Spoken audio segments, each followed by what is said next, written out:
The read on all this from Senator Lamar Alexander from Tennessee. Tennessee's a different case, I know, Senator. How are things going there in terms of the slow reopening and where things are going? Well, it's slow, and people are hurt because of the shutdown. They're scared because of the horrifying news we see all day, every day.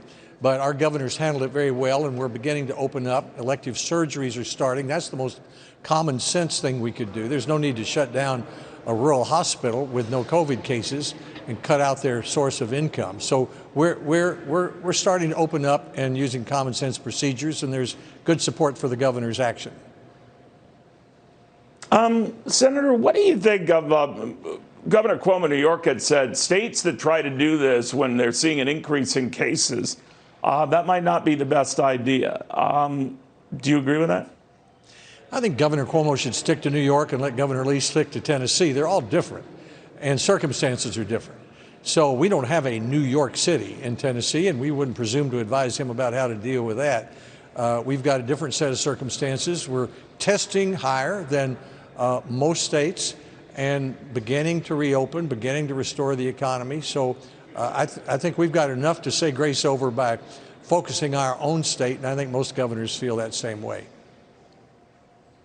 How do you think this is all going to sort out? I notice some states that will have delays doing what you're seeing in Tennessee, sir. And there's concern about a spike in national cases. It differs obviously by state. But could this be a slow going here? Do you worry about the V-shaped recovery that the president hopes for might not materialize? Sure. Well, it all depends on three words: test, treatments, and vaccines. And what we know about tests, we're having a hearing tomorrow about an effort that we funded to create millions of new diagnostic tests, so you can go back to school and back to work. We're going to want to test whole classes more than once, whole prisons, whole nursing homes, whole factories, to give people the confidence to go back to work, and then to identify the people who are sick and exposed and quarantine them so we don't have to quarantine everybody. So as soon as we can do that, we'll be able to go back to work more quickly. Then we expect treatments in the summer, and then very optimistically, maybe vaccines by the end of the year. That's when we'll get back to school and back to work.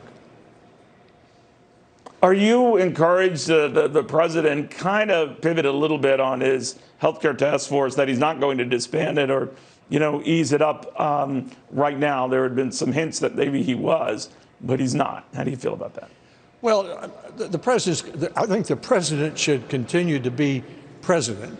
He should let the experts, Dr. Birx, Dr. Fauci, Secretary Azar and others, Francis Collins of the National Institutes of Health, do the talking and do their jobs. I think there's a risk that the task force was spending so much time meeting that it wasn't having enough time to focus on, for example, how do we review 1,000 applications for an early stage concept for a new idea that will create tens of millions of new diagnostic tests.